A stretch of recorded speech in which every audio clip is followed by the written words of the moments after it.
welcome to Five Nights at Freddy's 3. I didn't play the first two on my channel, but I did watch it extensively, played by other players, because at first, for the first one, it was just because it was fun to watch and analyze the different reactions that people have. And then the game just became so like cryptic and fun to analyze, and I made the playlist that I titled Character Analysis specifically to analyze the animatronics from Five Nights at Freddy's 2, but then people started to figure them out on their own, and there seemed like there was like no point to do it anymore. I might still do that, but for now I'm gonna actually play Five Nights at Freddy's 3. I've seen a little bit of it so far, and I've already started analyzing it myself, and I kind of wanted to, while playing the game, throw my own theories and stuff out there. So the first thing that I want to address is there's only one animatronic in this game. It's called Springtrap, and there's reasons for that, and I will tell you about that in a second. As you can see, he's back there. He's kind of like, I've heard that he's like a Frankenstein type animatronic, where he's kind of got the components of like the other animatronics, the older ones. Whether it's the animatronics from the first game or the second game is unknown, so I don't know if it's the toy animatronics that he's kind of composed of, or if it's the bigger ones. Excuse me. Okay, so let's go ahead and just let's get into it. Fazbear's Fright, the horror attraction. Local amusement park is getting ready to scare your socks off with a new attraction based on the Unsolved Mysteries by Freddy's Fazbear Pizza, featuring actual animatronics that they find, stuff like that.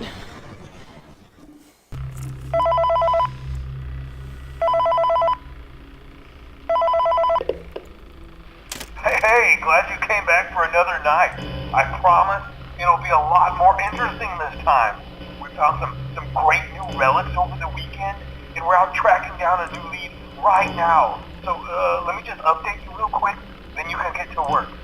Like, the attraction opens in like a week, so we have to make sure everything works and nothing catches on fire. When the place opens, people will come in at the opposite end of the building and work their way toward you, then past you and out the exit. Yeah, you've officially become part of the attraction. You'll be starring as a security guard. Yay! So not only will you be monitoring the people on the camera as they pass through, you know, to make sure no one steals anything or makes out in the corner, but you'll also be a part of the show. It'll make it feel really authentic, I think. Now let me tell you about what's new. We found another set of drawings, always nice, and a foxy head, which we think could be authentic. Then again, it might just be another crappy cosplay. And we found a desk fan, very old school, metal though. So watch the fingers. Right now the place is basically just, you know, flashing lights and spooky props. I honestly thought we'd have more by now. If we don't have something really cool by next week, then we may have to suit you up in a furry suit and make you walk around saying, boo. But, you know, like I said, we're trying to track down a good lead right now. Some guy who helped design one of the buildings says it was like an extra room that got boarded up, or something like that. So we're going to take a peek and see what we can find. For now, just get comfortable with the new setup. You can check the security cameras over to your right with the click of that blue button. You can toggle between the hall cams and the vent cams. I think I hear Mangle. Then over to your far left, you can flip up your maintenance panel. You know, use this to reboot any systems that may go offline.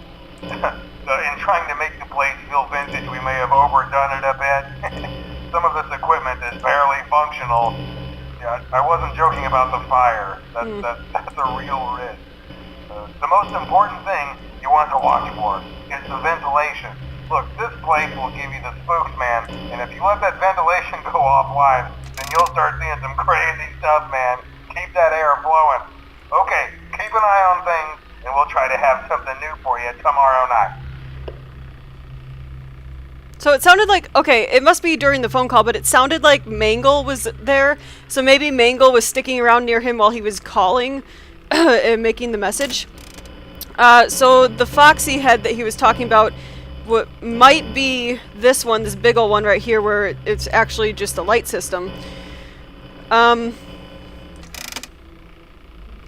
So they've got some... So that's not a real Freddy bear suit because it's too big.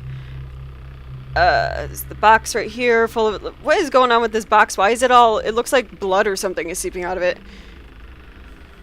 Maybe it's the fan making that weird ticky noise. There's the famous cup. Look at these cute little guys here on the, They're so cute. I don't know if you can see my mouse. I kind of have it turned off right now. It's already 5 a.m. So nothing actually happens the first night because, like he said, they don't have any of the authentic suits yet. So nothing should happen on the first night. There we go.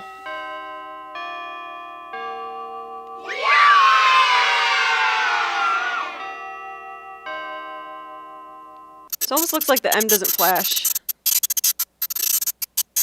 Oh, that is...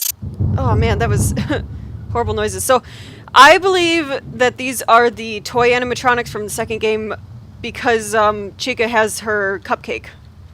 And I don't think the Chica from the first game has her cupcake. And a purple Freddy.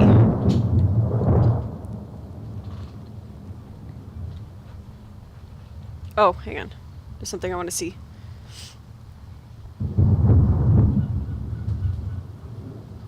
The floor is all dark here.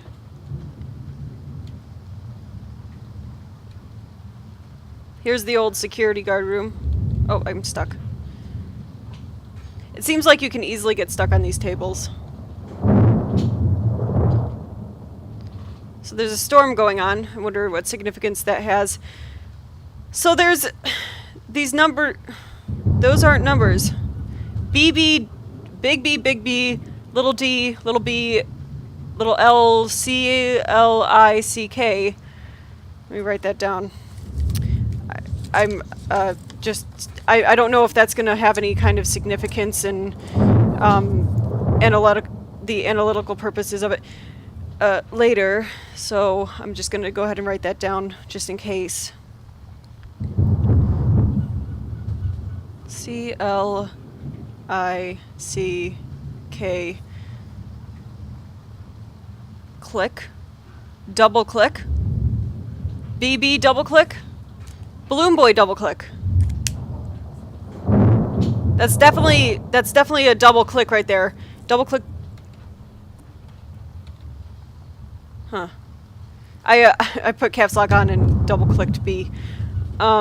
So Balloon Boy double click, I guess, is what that says. These... why can't I move to the side now?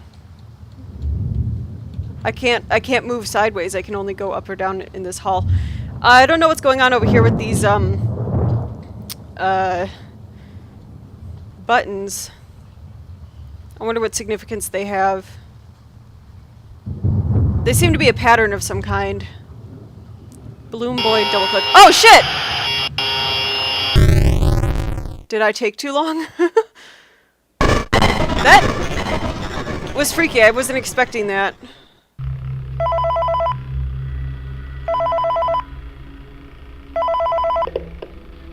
Hey man, okay, I have some awesome news for you. Do you now? First of all, we found some vintage audio training cassettes.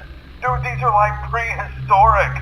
I think they were like training tapes for like other employees or something like that. So I thought we could like have them playing like over the speakers as people walk through the attraction. Interesting. That makes this feel legit, man. But I have an even better surprise. Oh, there he is. You're not gonna believe this. We found one. Hello? A real one. Gotta go, man. Well look, it's in there somewhere. I'm sure you'll see it. Okay, I'll leave you with some of this great audio that I found. Talk to you later, man. I see him back there. Hello? Welcome to your new career as a performer/entertainer for Freddy Fazbear's Kingdom. These tapes will provide you with much-needed information on how to handle/climb into/climb out of mascot costumes. Right now, we have two specially designed suits that double as both animatronics and suits. So please pay close close attention while learning how to operate these suits, as accidents, /injuries, /death, /irreparable and grotesque maiming can occur. Hi. First, we'll discuss Oh, you're how to already here. operate the mascots when they are in animatronic form. For ease of operation, Hi, Mangle! turn and walk towards sound, hands-free approach, making sure the animatronics stay where the children are for maximum entertainment /crowd. Shoot! Change the animatronic to suit mode, insert and turn firmly the hand crank provided by the manufacturer. Turning the crank will recoil and compress the animatronic parts around the sides of the suit, providing room to climb inside. Please make sure the spring locks are fastened tight to ensure the animatronic devices remain fixed. We will cover this in more detail in tomorrow's session. Remember to smile. You are the face of Freddy Fazbear's Pizza. Okay, you stay there. Okay, so thanks to Mangle, we couldn't hear exactly what our friend on the phone was saying. Oh, you're still there. Oh fuck, now he's gonna know. Basically, the thing about the suits, the old suits, is that okay, so the first thing I want to mention is that we don't know who the manufacturer is. And maybe the manufacturer is the one who is at fault for the deaths all along. But shit, he didn't come this time. Hi. So, okay. The suits, using a crank, you could, come on, close. You could, open it up more, like the components of the suit would kind of scrunch together on the sides, allowing for a person to fit inside, and if anything happened to the crank,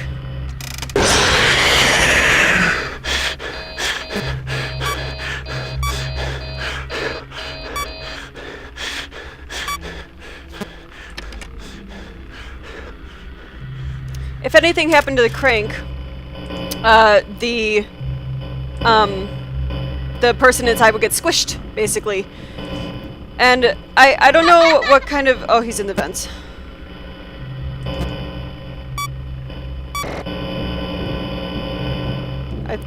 Did I catch him in time? Okay, good.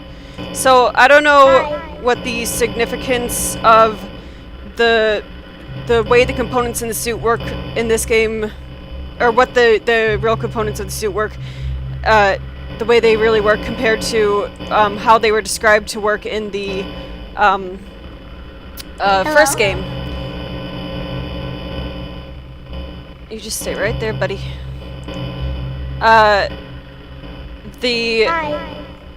Another thing I have to say is that the audio... Oops. Speaking of audio. The audio, if you remember in the second game, when Balloon Boy managed to get inside the office with you, his laugh would basically, summon any of the other animatronics that were walking around. Which is why, in this game, when you play the audio, you can kind of manipulate where, this guy goes.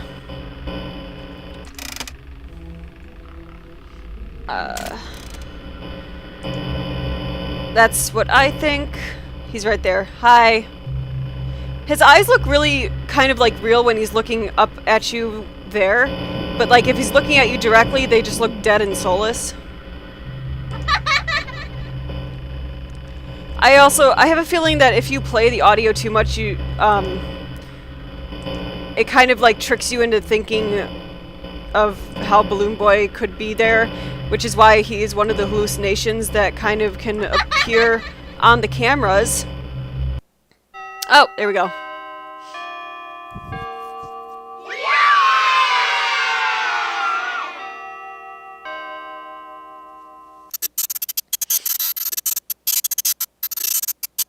Oh, that noise is really loud in my ears. Let's go see if there's anything different about the, is it over here? The code. Oh, nope, it wasn't over here. There was a skull in there. Look, there's a human skull on the table. I'm not going to follow you right now. I don't know if we get to run around as Foxy at some point because it's... Whoa. What are those? Are those animatronic heads or like the tops of them or something? So that's not a code. It's not a code this time. It's symbolic of something though. I'll follow him this time. So who is the Purple Man? I have an idea that maybe it's the manufacturer or something, because the manufacturer is the one who takes apart the animatronics and whatnot. But at this point, it's just speculation. I don't know what these dark spots on the floor are. They're like pools of blood or something. Old blood. Because I'm assuming that this is after the place has been abandoned. And here's one of the boarded up doors that the phone call guy he talked about. So there's 2 boarded up doors, not just one. Man, look at all the rats. Then we hit an error.